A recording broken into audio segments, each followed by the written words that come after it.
Good morning, students, and welcome to our class for today. Our topic is about listening strategies. Now, did you know that we will be talking about listening strategies today? Later on, I will tell you unsa to dapat ako isulti, okay? Naunhan lang ako akong gulingon. Okay? Now, let's go first to our agenda or our what we're going to learn about today. We're going to learn about number 1, what is listening? And number 2, why is listening important? Number 3, what is active listening? And number 4, how can we listen effectively? Okay? Now let's go first to what is listening. Unsa dining listening? Listening is one of the skills that you use the most in everyday life. Especially if you're a student. Kaya you are just listening to your teacher the whole time. Diba? We spend around 45% 45 to 60 45% of our time listening. Permita mag-listening out of the 4 skills in English. We have 4 skills in language. We have the reading, we have the writing, we have the speaking, and we have the listening. Out of these 4, listening contributes to 45% of our time. Therefore, listening is very important. And listening comprehension is the basis for your speaking, writing, and reading skills. So if you don't know how to listen properly, then you can't be good in speaking, you can't be good in writing, and you can't be good in reading. Remember that one. Listening is very important. And why? Unsa pa may laing reasons why important ang listening? Number 1, we need listening because we need to obtain information. Some of the information, including here in this class, the information that you will obtain, you get it by listening. Most of the time. Basahon ka ng paminawon ninyo ang lecture, maminaw mo sa ato ang synchronous sessions. Basically, we use listening to obtain information, and that is very important. That's why it's important, good for us to listen carefully. Number 2, we need listening to understand. Number 3, we need listening for enjoyment. How can you enjoy a video call or kind of voice call with your crush if you don't know how to listen? Number 4, we listen because we want to learn. Diba? That's what you're doing right now in our class today. You are listening because you want to learn. And number 5, we listen to communicate. Imagine just talking to your friend, and then the both of you are just talking. No one is listening. Can you imagine that scenario? Nga, you and your friend, you're just talking, and then no one is listening. You keep talking about your day, your friend is also talking about his day, and then you're just talking, but no one's listening. That's absurd. That's katawanan.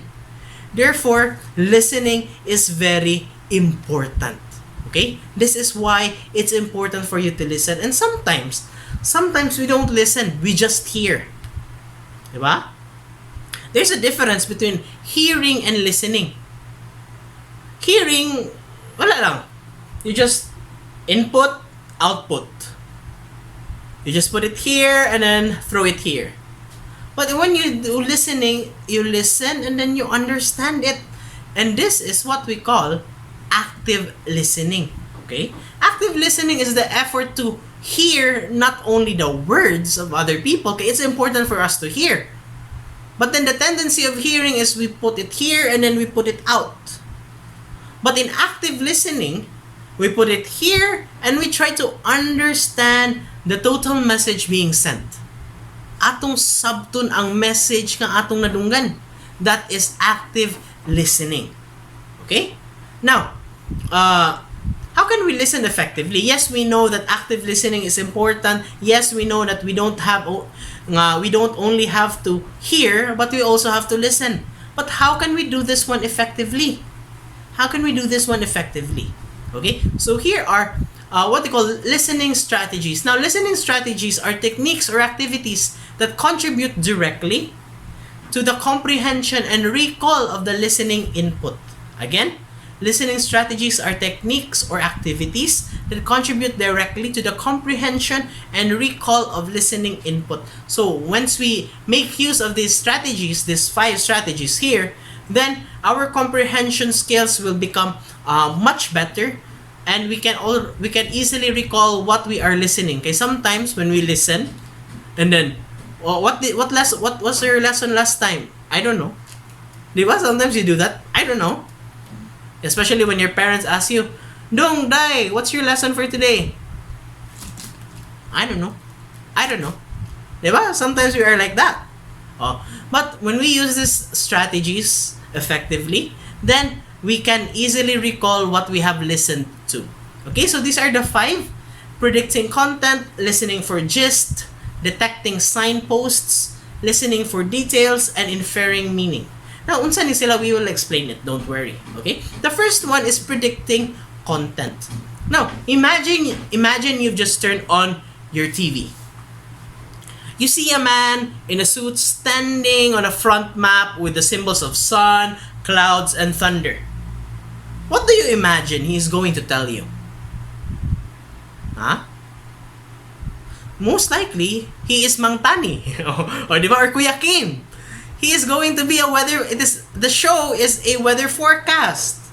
Di ba? So you will expect the words sunny, windy, overcast, winds, tides, and so on and so forth.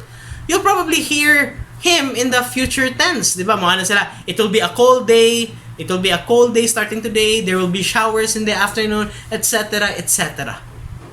So basically, you are, once you saw that one, itong mga symbols of sun, symbols of thunder, you're already predicting what the show will be.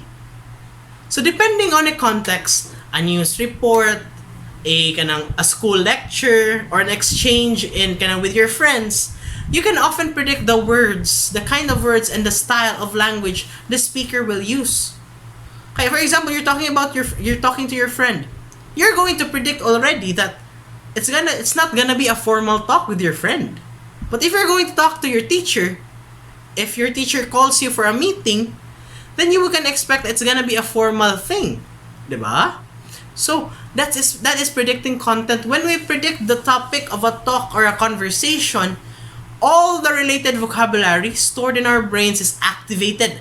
It will work out to help us better understand what we're listening to. So when we predict our content, we predict the content. We basically tell our brain to, hey, we need the mathematics lessons. You work out the mathematics lesson in the brain. Or let's say, for example, you saw your friend in your elementary. Or he chatted or she chatted you. So when you predict the content, you tell your brain, all the elementary memories, you put it out. Okay? So basically, that's what happens when we predict content. We tell our brain to find the necessary information that will help us to understand what we are listening to. Okay? So it's gonna be different if we're going to talk about English, but then you tell your brain nga mathron. It's mathematics. So it's out of the world. Diba? So you just predict the content. Next is listening for gist. Now imagine that you're a superhero flying from the sky. And from that height, it is possible for you to see an entire area and how it is like. How populated it is, how densely populated it is, and the kinds of areas of each house, the streets, asa padulong, you're going to see that one. And when listening, it's also possible for us to get the whole picture. You don't actually have to listen to every word by word nga isulti sa speaker. You just have to listen to the gist. Because information comes in a sequence. Okay? And that sequence of information are content words. So content words like the nouns, adjectives, and verbs help you form the bigger picture of the text you listen to. You don't have to listen word by word. You just have to choose the the content words. So ang atong mga content words is the verbs, the nouns, and the adjectives. Now we often call this one listening for gist. Or basically just basically if in Tagalog we say it butot balat. Basically the main parts of the body, the bones and the muscles. We take all the fat. That's it. we can know what the gist is. Okay? So for example, if I am going to say food, friends, fun, park, and sunny day, when you hear when you hear those words, what are you thinking of? Food, friends, fun, park, sunny day. What are you thinking of? You're thinking of a what? You're thinking of a fun day, 'di ba? You're thinking of a picnic, 'di ba? So, that's listening for gist. Wala gi ko gistorya nga lain. I did not say any other words, but I just said all those five words, and automatically you can conclude that it's a fun day, it's a picnic, so on and so forth. So that is listening for gist. Now, next is detecting signpost. Now, just like traffic lights on the roads, there are signposts in language that help us follow what we're listening to. So sometimes speakers or your friends or even you use this signpost. These words, which link ideas, help us understand what the speaker is talking and what they are and where they are taking us. Huh? So this is very important. Usually in presentations, here in my lectures, sometimes talk to your friends. So for example, I will tell you, I am going to talk about the five. I am going to talk about the five strategies in listening. So you might hear the phrases first of all, the second, the third, next, di ba? And then in summary, to indicate the end of the talk. So mao ni siya kanina mga words kana mga first of all, moving on to, next. The first thing that we're going to talk about is in summary, in conclusion. These words are actually signposts. These are signposts para makabalo mo asa na padulong ang ato ang gistoryaan. Where are we going with our lesson, or where are we going with our lecture right now? Okay? So it's important for us to use signposts. Okay? And don't worry, I will send you a PDF file of the signpost later on in our Google Classroom. Okay, so please check that one out. Okay, now let's go to next one and the last one. This is listening for ideas. Now, imagine that you are a detective. Taking a closer look at those buildings you saw earlier as a superhero. Diba? As a detective, you're not like the superhero who sees everything. You check the buildings one by one for cracks. You check the buildings for kanang damage na mga damaged parts. You're checking for broken windows. So instead of taking the bigger picture just like the superhero, now you're looking for something specific. Okay? And rejecting anything that does not match on your list. Similarly, when listening for ideas or for details, you're interested in a specific kind of information. Mo ni siya. You don't have to listen to every single thing nga isulti sa speaker. Sometimes you just need to listen for a detail. Let's say for example you're taking an exam, an oral exam, and then I am giving you I am asking you what is the age. The question is what is the age of the character, or how old is the character? So when I ask that question, unsa man ang inyong what are you going to look for or kind of listen to? Of course, you're going to listen to the words old, young, date of birth, or even a number. So when you hear a number, is that the person's age? So you listen for you listen for details. Instead nga listening to everything, instead to listening to the bigger picture, you just find specific information. You can ignore anything that nga dili nimo gipangita. You can ignore anything that you are not looking for. In this way, you're able to narrow down your search and get the detail you need. Okay? So, basically you will know what you're talking about just by listening for details. Okay? Now, the last reading strategy that we will be talking about today is inferring meaning. Okay? Now, unsay pasabot, what does it mean? Or what does this mean? What does this strategy mean? Okay, so let me give you a short a scenario. Now imagine that you're a tourist in Korea or in Thailand, and obviously you don't speak Korean or you don't speak Thai.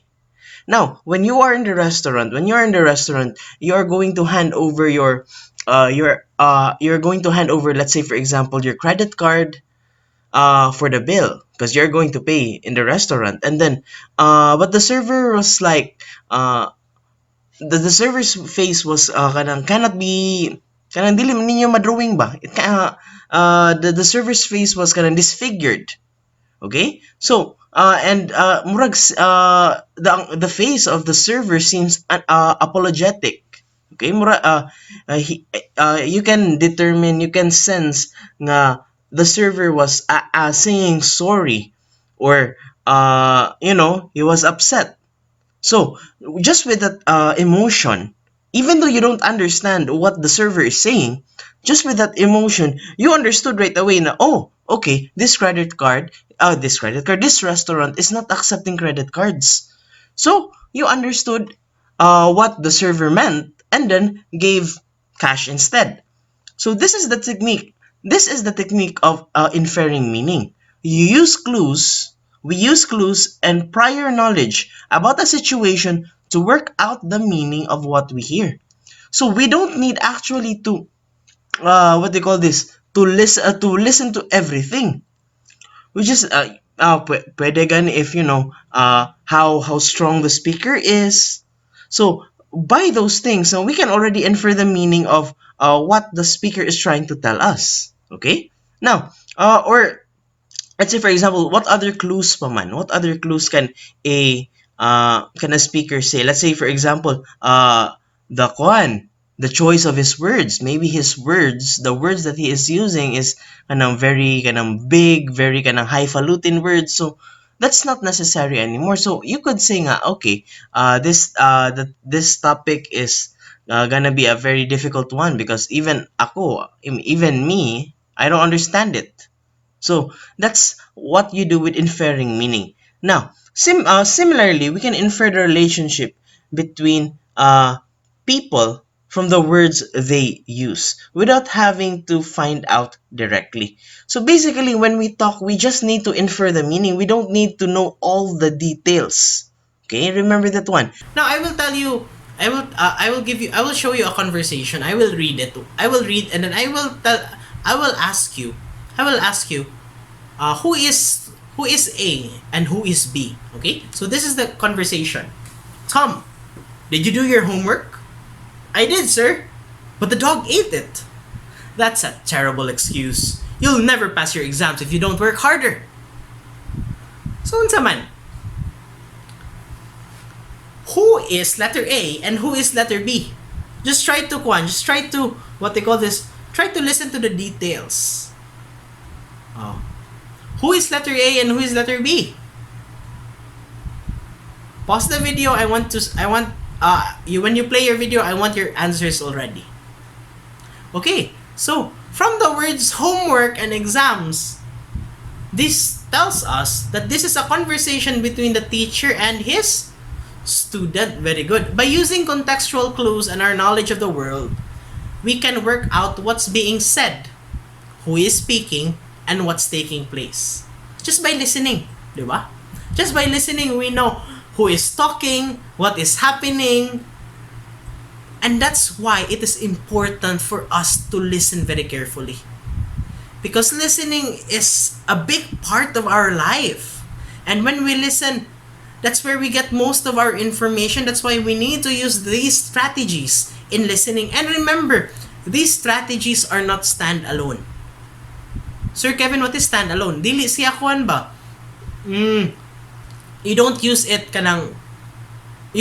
alone. Maybe kanang mag-partner ni sila ang mga strategies so that we can really understand what we are listening to. Dili pasabot ana nga dapat usa ra atong gamiton out of 5. We can even use all the 5 in listening. Okay? It depends on your need. What do you need? What information do you want to look for? Or what questions do you want to be answered? Okay? So that's it for our lesson today.